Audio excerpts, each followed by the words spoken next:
বিসমিল্লাহির রহমানির রহিম। মাছ শুধু একটি খাদ্য নয়, মাছ যেন গ্রাম বাংলার আত্মারই একটি অংশ। পুকুর, নদী, খাল কিংবা বিল, যেখানেই পানি সেখানেই মাছ আর জীবনের এক সুন্দর ছন্দ। বড়শি দিয়ে মাছ ধরা শুধু মাছ ধরার আনন্দই নয়, এর সঙ্গে মিশে আছে অপেক্ষা, ধৈর্য আর একরাশ প্রশান্তি। পানিতে বড়শি ফেলে চুপচাপ বসে থাকা, কখন ভাষাটা নড়বে সেই অপেক্ষা, এই মুহূর্তগুলোর মধ্যেই যেন লুকিয়ে থাকে অন্যরকম আনন্দ। তাই তো সুযোগ পেলেই খাল বিলে চলে যায় মাছ ধরতে। মাছ পাওয়াটাই বড় বিষয় নয়, বড় বিষয় হলো প্রকৃতির মাঝে কিছুটা সময় কাটানো।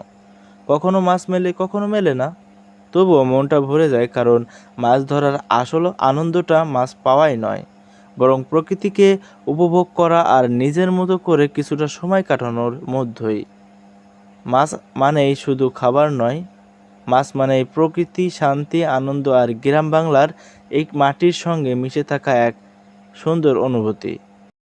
সবাই ভালো থাকবেন, সুস্থ থাকবেন। আসসালামু আলাইকুম।